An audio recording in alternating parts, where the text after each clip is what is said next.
अब ये नूर खान एयरबेस के बारे में तीन चीज़ें बहुत अहम है, और ये मैं जो कह रहा हूँ अपनी तरफ से नहीं कह रहा, मेरे अमेरिकन दोस्त हैं, कुछ ऐसे थे जो पहले इंटेलिजेंस में थे, कुछ यूरोपियन दोस्त हैं, कुछ अमेरिकन राजदूत रह चुके हैं, जनरल्स रह चुके हैं, सीआईए में कुछ लोगों ने कहा, हमारा अपना ग्रुप है, तो ये सब रिटायर्ड है लेकिन इनकी जानकारी अभी अहम है। उन्होंने मुझे कहा है, नंबर वन, पाकिस्तान के अपने न्यूक्लियर हथियार नहीं हैं, उसको बनाना नहीं आता। आपको याद होगा कि 15-20 साल पहले वो एक क्या नाम था, अब्दुल कादिर खान की हम बात किया करते थे। मुझे एक पाकिस्तानी रिटायर्ड राजदूत ने कहा, मुझसे कहा, एम्बेसडर ये तो हीरा मंडी में नाचने वाला था, इसको कुछ नहीं आता था और एक व्यक्ति न्यूक्लियर बॉम्ब नहीं बना सकता। लेकिन हमने इसको आगे कर दिया क्योंकि उस समय अमरीकियों ने हमें दिए थे अपने न्यूक्लियर हथियार अपने पास, यानी पाकिस्तान में रखने के लिए, ताकि अगर रूस कुछ पंगा ले तो फिर हम उसका मुकाबला कर सकते थे। सोवियत संघ टूट चुका था तब तक 1991 में। तो ये पूरा एक उन्होंने ढकोंचा बना दिया था ये दुनिया को ब्लफ करने के लिए। और ये जो नूर खान एयरबेस में जो सामग्री पड़ी थी और जो वहाँ पे न्यूक्लियर इक्विपमेंट पड़ा था, न्यूक्लियर रिएक्टर रखा था, उसके बारे में अभी बताता हूँ। ये सब रखा हुआ था अमेरिकन कंट्रोल के अंदर। कुछ चाइनीज़ डिप्लोमेट्स भी हैं जो अपना देश छोड़ के चले गए हैं। पाकिस्तानी तो सारे भाग जाते हैं, राजदूत जितने होते हैं, जनरल होते हैं, वो अमेरिका में चले जाते हैं, यूरोप में चले जाते हैं। वो भारत की तरह नहीं है, हम सब अपनी जन्मभूमि में लौट के आते हैं, ये तो माँ है हमारी भारत। तो उन्होंने मुझे ये बताया है, चाइनीज़ ने, कि चाइनीज़ को वहाँ जाने नहीं दिया जाता था। और एक दो बार ऐसा हुआ है कि जो चाइनीज़ विजिटर्स आए थे बाहर से, उन्होंने उनको ले गए थे, एक आधे जनरल को आंखों पे एक तरह से पट्टी बांध के, और अमेरिकन को भी ले गए थे, भाई ये देखिए आउट आउट आउट। और फिर वो कहते हैं कि चाइनीज़ बड़े इंप्रेस हुए, अमेरिकन बड़े इंप्रेस हुए, आपने इतने गहरी जगह बना दी है जहाँ पे आप अपना काम कर रहे हैं, ये तो बिल्कुल कोई इस तक पहुँच नहीं सकता।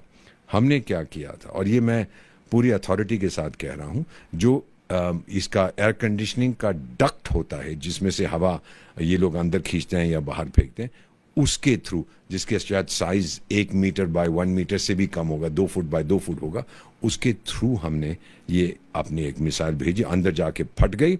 और मेरा मानना है कई सौ, ये वही लोग मुझे अमेरिकन फ्रेंड्स बताते हैं, कई सौ पाकिस्तानी जो ऑफिसर्स थे, सोल्जर्स थे और साइंटिस्ट थे वहाँ पे जो काम कर रहे थे, वो ख़त्म हो गए, क्योंकि जैसे ही वो मिसाइल फटी हर जगह आग लग गई। तो इसीलिए वहाँ से किसी का शव नहीं मिला, बल्कि यहाँ तक कि पाकिस्तानी आर्मी जो हमेशा झूठ बोलती है, झूठ तो उनका सबसे बड़ा दान है, उनको तो अल्लाह ने सिखाया है कि झूठ बोलो, तो उन्होंने क्या किया कि बुलडोज़र चला दिए।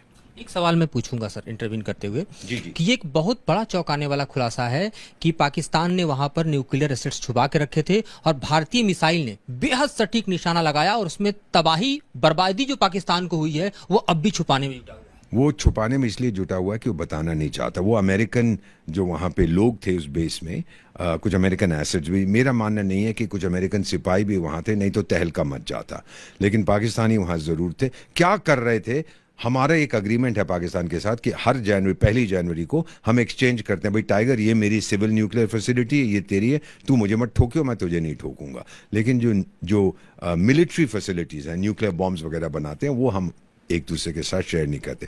इन कमीनों ने क्या किया था कि उस एयरबेस के अंदर सेंट्रीफ्यूज मशीन ले गए थे। सेंट्रीफ्यूज मशीन वो होती है जो घूमती जाती है और फिर जो यूरेनियम है उसको और ये शक्तिशाली बनाती है। तो ये वहाँ यूरेनियम बनाने की कोशिश कर रहे थे अमेरिका के लिए, अपने लिए नहीं। और दूसरी चीज़ जो वहाँ पर है, उसके लिए बिजली चाहिए 24/7, लेकिन पाकिस्तान के पास तो बिजली है ही नहीं। जो चीनी वहाँ पे बनाए हैं उन्होंने पावर प्लांट, वो तो सब ठप हो गए हैं। तो फिर उन्होंने क्या किया, एक सिविल न्यूक्लियर रिएक्टर वहाँ रख दिया, हमको बताया नहीं था।